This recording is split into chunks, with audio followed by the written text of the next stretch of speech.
So the Intel 12th Gen CPU has been around for, I guess, a few months, and if you're going for a full-on build with the Intel 12th Gen CPU, DDR5 memory modules is probably what you should look into, even though there are Z690 motherboards that will actually cater for DDR4 memory modules as well. Well, some might argue that a well-optimized DDR4 memory will sure to do better than a generic DDR5 memory modules in most of the time, but our test result actually shows otherwise.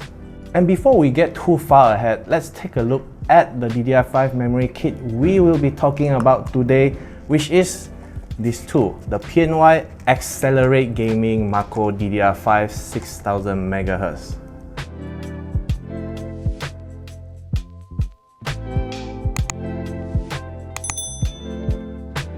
So we get this kit from PNY roughly a month ago, and we managed to get some interesting data out of it, which actually includes gaming performance and overclocking experience for those of you who are interested to know more about overclocking with DDR5 memory.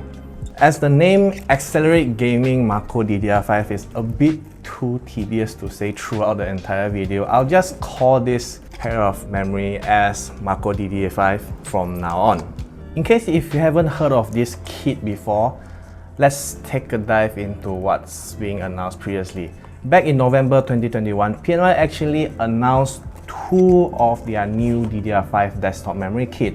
One of it is the MAKO DDR5 we have right here, and the other one is the MAKO RGB. And with that name suggests there will be RGB and non-RGB modules.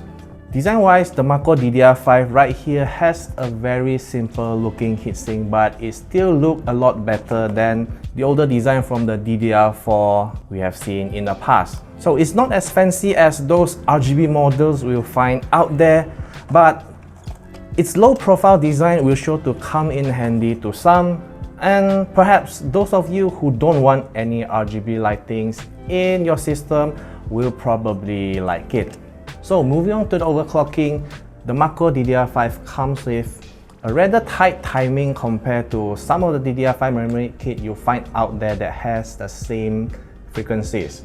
But of course, there's always room for improvement with some extra tweaking to get some extra performance out of it, of course.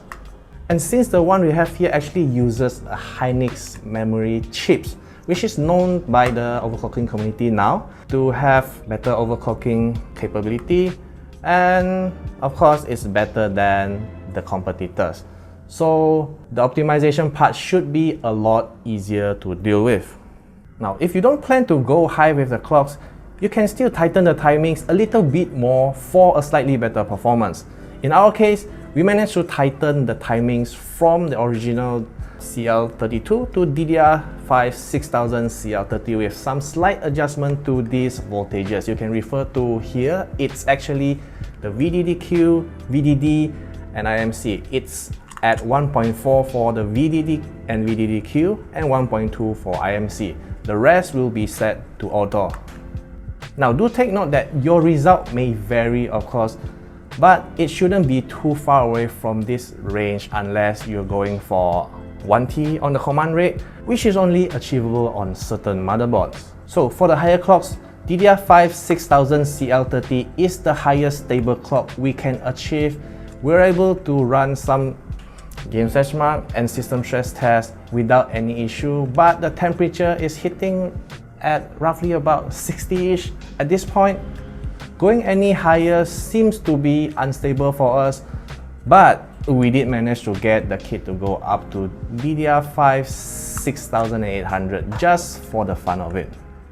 Moving on to the gaming test, we've gathered some data from a few selected games using different frequencies and memory kits, especially for DDR4 of course, just for a better view at the performance. So you can look at the data we gathered here in the graph for a quick reference. Looking at the data, we can see that an optimized DDR4 system can indeed outperform a DDR5 system that hasn't been optimized on certain titles, as long as you manage to keep it at Gear 1 mode, that is.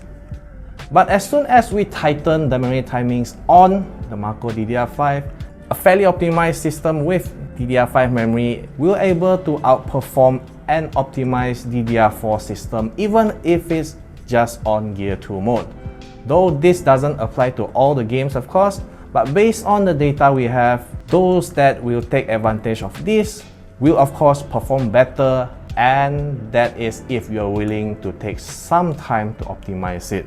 Okay, now to the verdict. Performance-wise, the MAKO DDR5 performs fairly well even if it's just on XMP, but like all of the DDR5 memory kits we have tested so far, tightening the timings is always recommended to get a better performance out of it.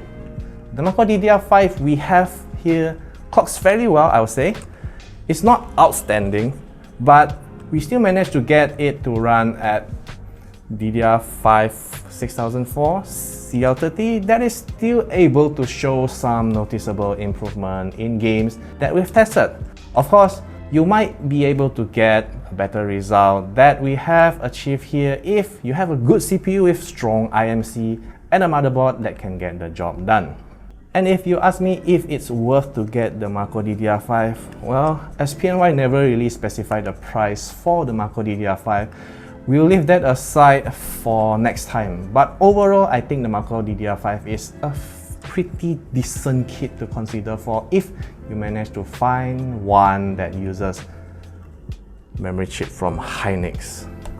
I hope you find this video useful, and do leave a comment or two down at the comment section below to let us know what do you think of DDR5 memory and its current state. And that's all for this video this time. Stay safe and I'll see you guys in the next one.